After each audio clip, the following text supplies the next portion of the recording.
The Empire's soldiers look down arrogantly on the defeated tribe, demanding their submission and loyalty. The Emperor's words drip with condescension, offering a grim choice. Surrender your clan or face death. Our hero lies on the ground, bruised but defiant, as the Empire brands them all as barbarians. Our hero finds himself in a strange, ethereal place, confronted by a solemn figure who apologizes for a mistake. The man explains this as the world after death, revealing that our hero was in a traffic accident and woke up too early, brought back to life by a mysterious woman.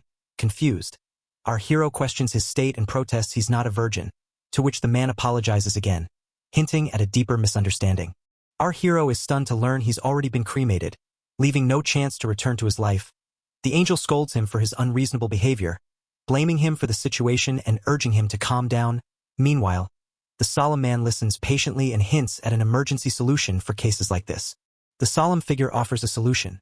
While our hero cannot return to his original world, he can be reincarnated into another one by taking over the body of someone who recently died. Though there's no guarantee of a safe birth, our hero, still processing this, reflects on his unremarkable life and the surprise of having already been given a funeral. The figure apologizes again for the mix-up, emphasizing their responsibility to preserve his life despite the mistake. Our hero hesitantly agrees to the reincarnation plan, prompting the solemn man's delighted approval. Suddenly, a lively angel eagerly offers to be his guide, much to the solemn man's surprise at her enthusiasm. The angel immediately begins suggesting practical skills for the new body, including physical strength, language abilities, and even modern knowledge like using a smartphone, while our hero questions the randomness of these choices. The bell signals the end of their meeting, and the solemn man reminds our hero that finding the right work-life balance is important. Our hero, curious about his reincarnation, expresses surprise and envy at the idea of limited work hours. The lively angel cheerfully insists she'll choose some special skills for him, much to our hero's bewilderment at her oddly specific choices.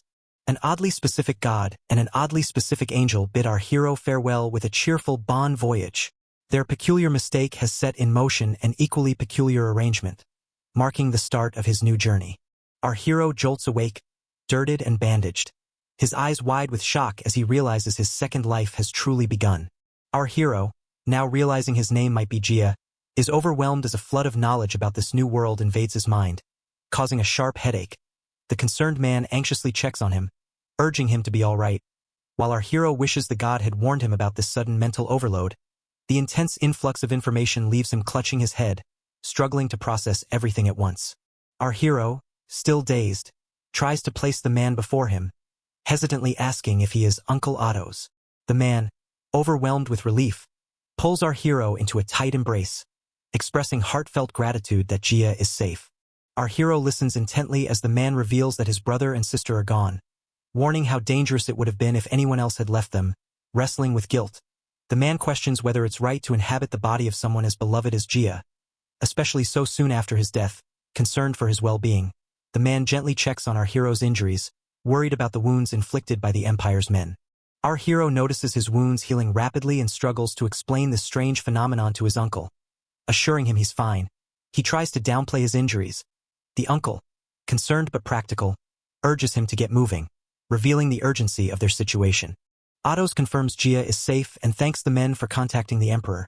While the soldiers express surprise at the rapid healing of his wounds, Otto's declares that he and Jia of the Bluemonts will demand an apology for the Empire's misconduct. Though one soldier scoffs at the idea of receiving any apology from the Emperor, the tension lingers as the camp stands amid the fallout of the Bluemonts' rebellion against the Empire's tyranny. Otto's looks earnestly at our hero, asking him to let him believe in him, calling him by name, Gaia. The weight of trust hangs heavily in the air as the moment demands resolve.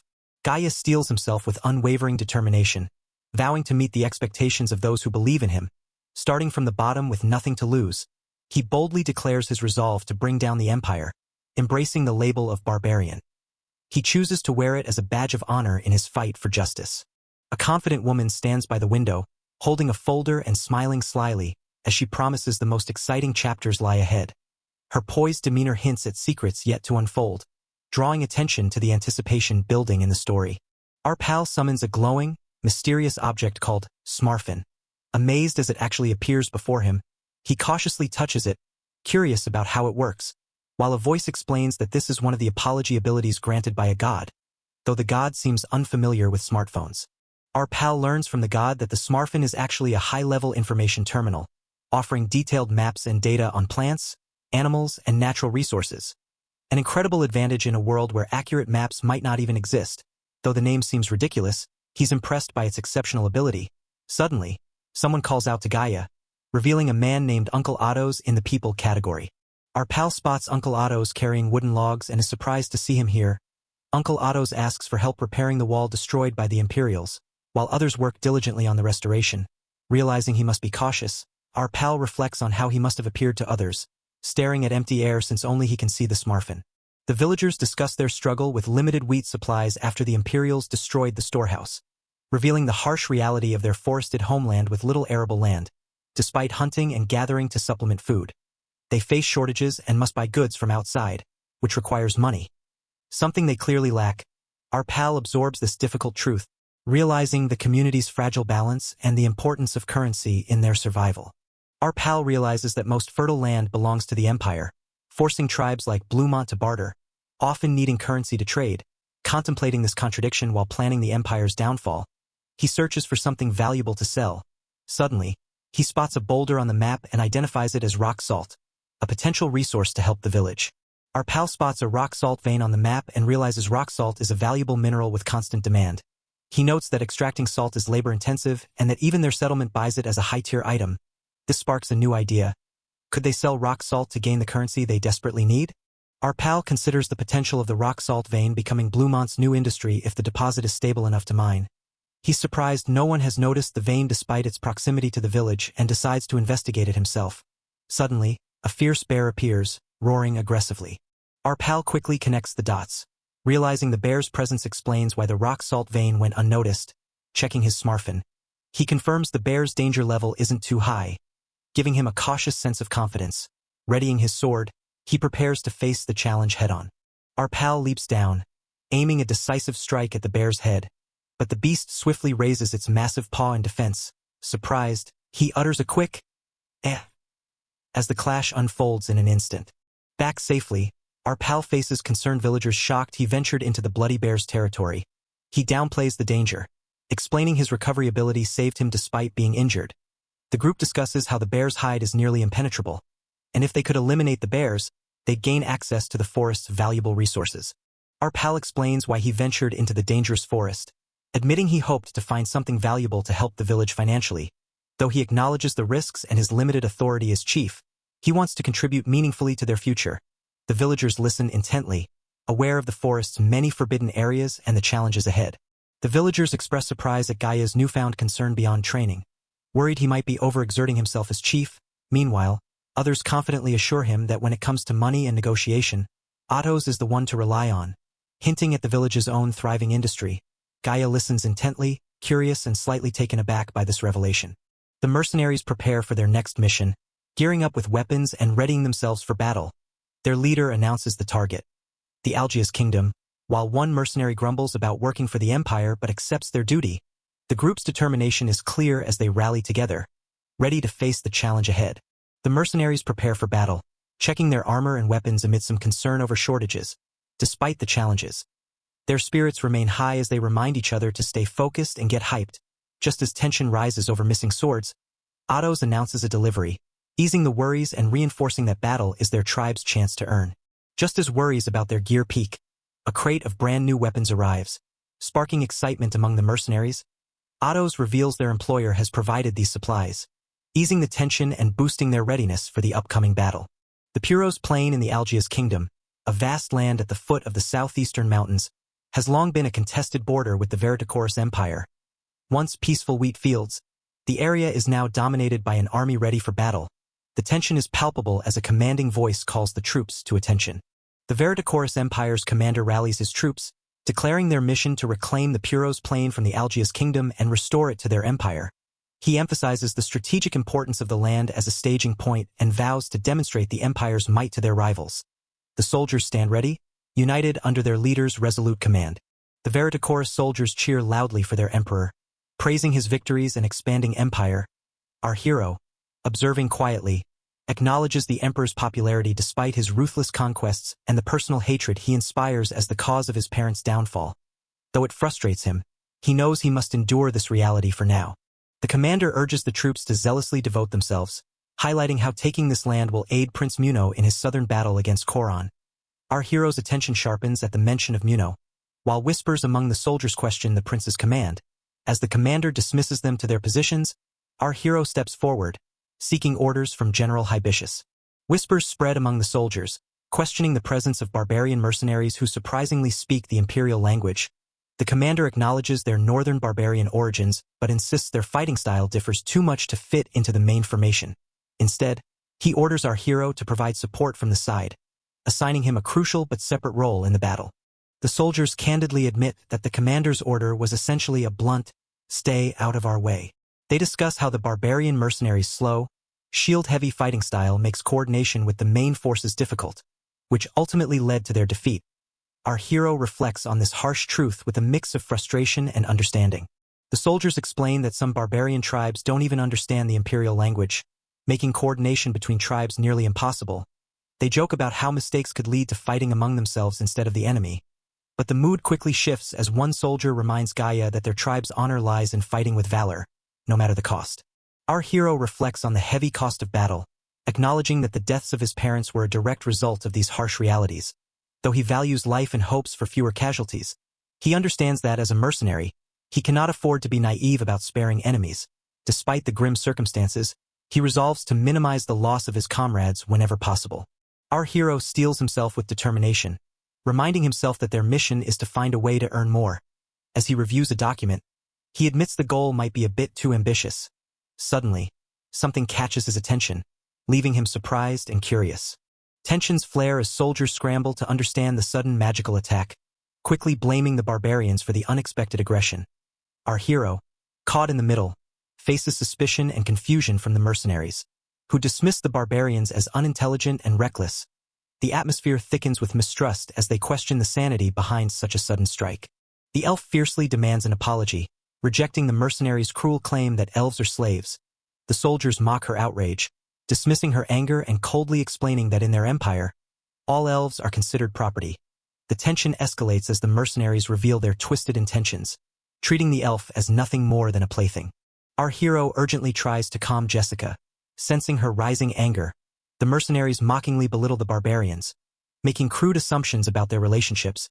Jessica introduces herself firmly as Gaia, a barber mercenary of the Bluemont tribe, while the mercenaries continue to degrade her and her people. Our hero firmly rejects the mercenaries' insults, apologizing for his comrades' reckless behavior but making it clear he won't tolerate their slander. Drawing his sword, he declares that if they see him only as a barbarian, he will respond with the same barbarian courtesy. The tension spikes as one mercenary urgently demands to know what he's doing. The mercenaries order everyone to stop causing trouble and return to their posts. Their frustration clear. Gaia looks tense and conflicted as she tries to speak. But before she can, a sudden hand clamps over her mouth, catching her completely off guard. The council discusses their devoted warriors, ready to sacrifice themselves in the war. They confidently agree that with these brave fighters, victory is assured. Though some credit the emperor's divine achievements for their success, the atmosphere is one of assured dominance and loyalty to the empire. The emperor remains calm and composed, quietly contemplating the situation as he raises his cup. His expression reveals a calculating mind, while beyond the palace, the soldiers prepare to advance, ready to execute the empire's will on the battlefield. Gaia boldly declares his plan to target the enemy commander, shocking his comrades with his seriousness. He reveals he's been gathering real-time battlefield intel through his smartphone, confident that despite their smaller numbers and lack of gear, they possess a critical advantage. His strategy is to strike where the enemy least expects it, aiming to outmaneuver the kingdom's forces by circling through the forest to hit their commander directly. The plan is clear.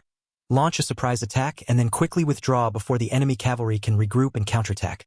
Despite their disadvantage as foot soldiers against the enemy's speed and power, the Blumnut tribe's pride pushes them to fight fiercely. Still, the focus remains sharp. They will strike only at the commander, aiming to disrupt the enemy's leadership.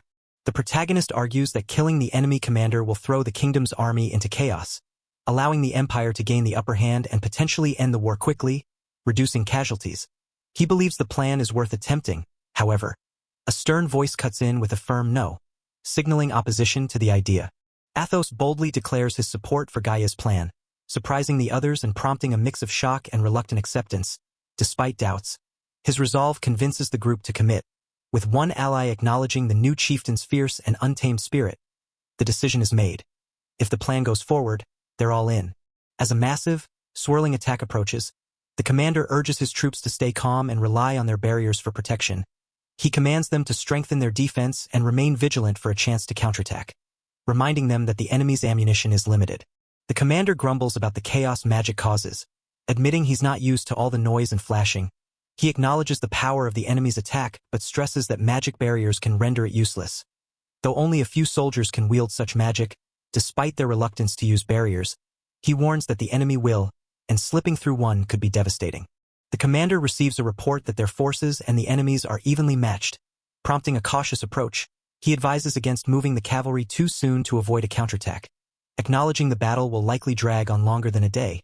Despite the tension, the troops prepare themselves, awaiting further unusual developments. Reports come in that a unit of barbarian mercenaries on the right flank has broken formation and fled into the forest. The commander reacts with surprise, questioning their supposed bravery and labeling it desertion. He quickly demands to know which direction they went, preparing to respond. The commander demands an immediate report, urgently asking which direction the fleeing mercenaries took. Meanwhile, deeper in the forest, a group moves cautiously through the trees.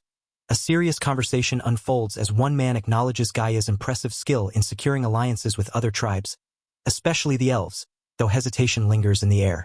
Our hero is caught off guard by the sudden appearance of Raso, a member of the Great Lizard tribe, who admits he didn't know the full details either.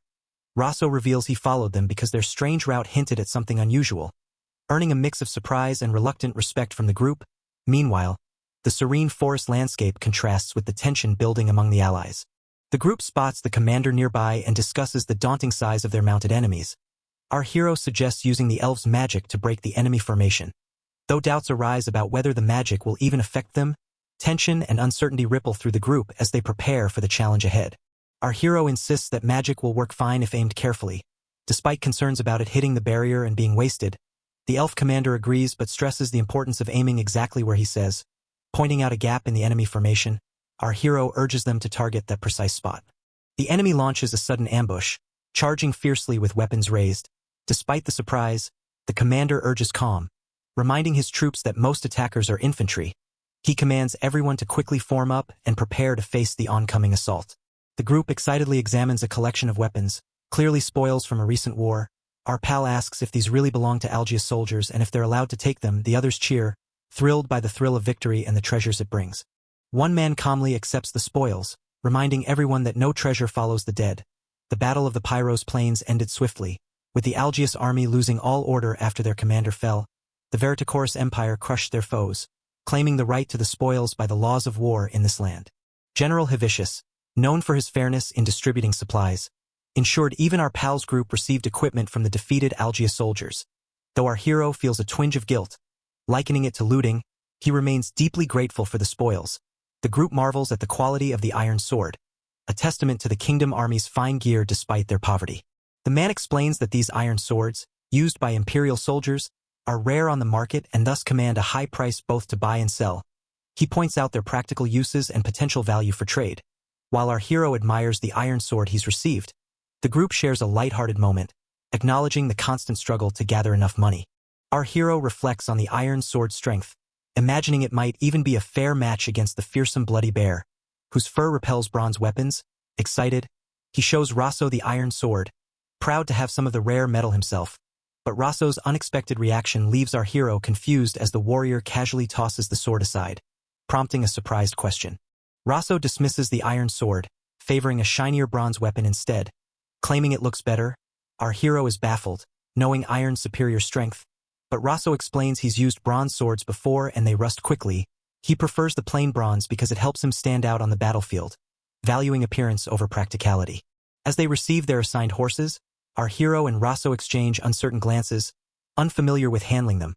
Suddenly, Raso's strange comment about the horses looking tasty shocks our hero, who frantically warns him not to eat them. Meanwhile, another comrade urges Raso to wash off the blood covering him before things get worse. Our hero examines the blood-stained fabric on his body, horrified by how terrible it looks. He notes how strange it is that all his wounds have already closed, concluding it must be the enemy's blood, despite understanding why people stick to what they know. he still sees it as a waste. Our hero reflects on how strange it felt during battle, as if Gaia's memories were controlling his body. He realizes why he died before, walking straight into a stab, but now, with his newfound power, he believes he wouldn't die that way again. Determined to prove the Empire wrong, he accepts whatever he has become, even if it means being seen as a monster. Suddenly, he senses someone approaching and calls out cautiously. Our hero spots Gaia bathing and cautiously calls her name. She turns, surprised but calm, and asks if he's come to wash up as well, warning him that the water is cold. The moment feels fragile, charged with unspoken tension between them. Caught off guard, our hero drops into an exaggerated apology pose, insisting it's to make amends for accidentally seeing Gaia bathing. Gaia, flustered but firm, tells him to cover himself, insisting that even if he's not guilty, his awkwardness is unbearable. The tension breaks with a mix of embarrassment and frustration as they navigate this unexpected, delicate moment. Our hero, still modestly covering himself, notices Gaia's intense gaze and feels the weight of her stare. Gaia breaks the silence, bluntly asking about the scar on his back, her curiosity cutting through the awkwardness. Caught off guard, he hesitates before admitting he did get hurt. The raw mark a silent testament to his struggles. Gaia confronts our hero with a piercing question about why he followed the Empire despite the pain it caused him. He admits he's not truly loyal, hinting at his ties to the Bruman tribe. Gaia presses further, reminding him that the previous chieftain couple, his parents, were killed by the Empire, challenging how he could follow them after such a loss. Our hero's voice rises with fierce conviction, declaring that he could never accept such a fate, despite the weight of his past losses. He refuses to simply accept the excuse that it couldn't be helped, challenging the resigned attitude of the elves around him. The gravity of his words hangs heavy as he recalls the deaths of his father, mother, and comrades. Despite the frustration etched on his face, our hero struggles to find the right words, quietly apologizing for his emotions. The tension softens as the other elf reminds him the water is cold and advises him to dry off properly, offering a moment of calm in the quiet forest. Smoke rises from the distant cliffs as the alarm sounds. The Algius Kingdom army is launching an enemy attack. Amid the chaos, a commander harshly questions his troops, frustrated that the supposedly easy enemy is still resisting despite being surrounded. Our hero, Gaia, calmly orders a retreat as planned, preparing to respond to the unexpected assault. A few days earlier, the atmosphere is surprisingly calm and festive in the market, filled with bustling food stalls. Our hero and his companions take in the lively scene, remarking on how strange it feels to enjoy such normalcy while a war rages nearby. The lizard-like companion eagerly points out the abundance of food, adding to the lighthearted mood. Our hero notes that the Imperial Army's camp holds about 20,000 soldiers, making it feel like a festival for the merchants. The elf companion worries this only means the war is dragging on, and the female companion agrees that it's not something to be happy about. Meanwhile, the lizard-like companion cheerfully declares he's happy as long as he can eat good food, much to the elf's exasperation. The lizard-like companion complains about how boring the battlefield is despite the good food, criticizing everyone for being careless. The elf questions their role as reinforcements, frustrated by the endless waiting for orders. Meanwhile, our hero teases the lizard-like companion for living on impulse, reminding him they're here to restock supplies, not cause trouble. While the lizard insists hanging out at the market is far more enjoyable than standing idle on the battlefield. Jessica admits her real reason for coming isn't the market, but rather her duty as an elf to check on the chieftains of the Bluemont and Great Lizard tribes. The lizard-like companion guesses she just wanted to hang out with Gaia, but Jessica firmly denies it, reminding them all they're not here to play around. The group notices the diverse mix of merchants and goods at the market, realizing that surveillance on traders is surprisingly lax. They speculate that many merchants come from outside the Empire, traveling through various countries. Meanwhile, the lizard-like companion excitedly calls out to Gaia, eager to show something interesting. The group marvels at the vibrant fruits, with the elf questioning if they are really fruits. While the protagonist explains they're actually edible nuts, the lizard-like companion admits they've never seen anything like them before, prompting a friendly merchant to offer a sample and warmly welcome them. The merchant proudly mentions the goods are fresh oranges brought quickly from the southern regions and inquires if they're traders from the Algius Kingdom. The merchant, Keranos, warmly introduces himself as a trader from the Algius Kingdom and acknowledges the protagonist's imperial background. He explains that for merchants like him, borders don't matter. They live wherever they can trade. Reassuringly, he adds that they have the necessary imperial business permits, so there's no cause for concern. The lizard-like companion and the protagonist both enjoy the fresh orange, clearly impressed by its taste. The merchant jokes about watermelons being just as new to them and explains how these fruits have a long shelf life, making them perfect for delivery even to distant barbarian settlements. The protagonist bristles at the merchant's assumption that they might be barbarians, demanding to know why he would think that. The merchant guesses that with an elf and a large lizard in tow, the protagonist might not be familiar with southern fruits like oranges or watermelons, and even mistakes him for a mercenary from the Northern Empire. The protagonist, impressed, praises Keranos for his insight. When asked if he's here to buy rations, the protagonist requests something lighter and longer-lasting to supply his entire mercenary unit. The merchant observes that the protagonist's order looks like marching rations and guesses he might be planning to leave soon. Despite just arriving, the protagonist explains he's simply cautious and likes to replenish what's missing. Impressed by the merchant's insight, the protagonist thinks to himself that the merchant is quite capable. The merchant's keen eye spots the protagonist's train movements, noting it's unusual for a merchant to move like that. The protagonist confirms he's not a merchant but a soldier, sparking suspicion that he might be a spy for the Algius Kingdom army. The revelation surprises the group, especially since the merchant accurately identified them as barbarians without any introduction. Our hero and his companions pause atop a cliff, gazing out over a vast river winding through rugged terrain, the horizon stretching endlessly under a sky dotted with clouds. The scene sets a tone of adventure and exploration as they prepare for the challenges ahead. Our hero's companion, still feeling the effects of last night's drinking, jokes about the beautiful woman who kept offering him drinks. Their light-hearted banter is interrupted when another soldier spots something unusual in the distance, drawing their attention to a gathering crowd far away. A massive crowd gathers ominously in the distance, raising alarm among the soldiers, confused and uneasy. They question whether these could be reinforcements, noting something off about the strange assembly. Suddenly, a soldier sounds the alarm, shouting that they are under enemy attack, sending the camp into a state of urgent chaos. The soldiers scramble to process the dire news. The Algius Kingdom's army is advancing from the north while their ships approach from the sea, threatening to surround them. Despite the panic, one commander insists their forces are strong enough to face the enemy head-on, urging them to hold their ground at Colon Castle. Yet the looming threat of a pincer attack leaves the troops shaken and uncertain about their next move.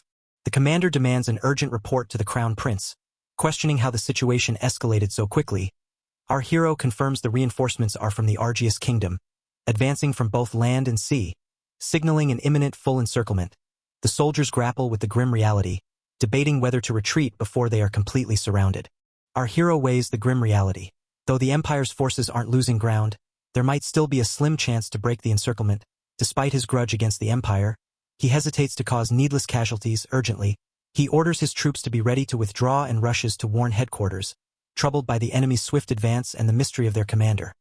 Revealed to be the Crown Prince of the Algius Kingdom, Alex. Prince Alex confirms that the encirclement will soon be complete, his gaze fixed on the burning stronghold across the water. With a calm yet determined voice, he addresses the people of Colon, acknowledging the long wait they have endured. The scene captures the tense calm before the final strike, as the prince prepares to deliver his message and seal their fate. Prince Alex steels himself and commands his troops to begin the assault, his voice fierce and resolute, with unwavering determination. He orders them to trample and ravage the defenders of Veritachoris, branding them as spineless cowards. The soldiers roar in response, ready to unleash their fury on the besieged city. A soldier urgently reports that the northern detachment is under heavy attack and reinforcements are arriving from Colon Castle. The Crown Prince, clearly irritated and drinking, lashes out at his subordinate, demanding they act without waiting for orders. Our MC watches in disbelief, questioning the prince's state of mind amid the chaos. Prince Alex lashes out at his subordinate, calling him a useless idiot and blaming poor tactics for the setbacks. He insists the troops entrusted to him by his father won't be easily driven back and demands a head-on fight to win.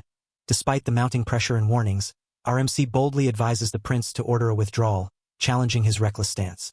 Prince Alex sneers at the suggestion of retreat, calling it a pathetic move and mocking the idea outright. Our MC warns that the enemy's swift movements could make even a withdrawal difficult, but Alex dismisses the possibility that Algius's troops could outnumber theirs. A subordinate nervously admits he's heard the enemy's crown prince is a brilliant general, though he doubts his presence here. Our MC reveals the shocking truth. The enemy commander is none other than Crown Prince Alex himself. The soldiers react with disbelief, recognizing the name and the legendary reputation of the Silver Lion Alex. The battlefield tension escalates as the presence of this famed warrior becomes undeniable. The soldiers acknowledge the enemy commander's fearsome reputation, noting his rapid conquests and skill. Despite the warnings, Prince Alex worries about his father's reaction if they retreat, stubbornly refusing to back down. A subordinate cautiously suggests shifting their position to regroup at Colon Castle. hoping to adapt without outright withdrawal. Prince Alex insists that shifting their position to break the enemy's encirclement is a strategic move, not a retreat.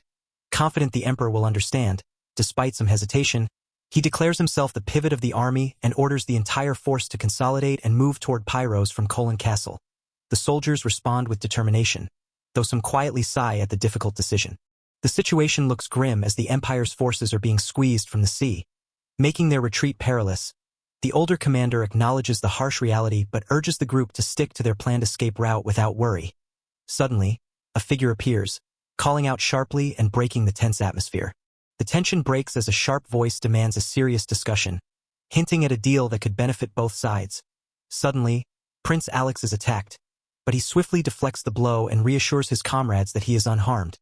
The urgency of the moment intensifies as the group braces for what's to come.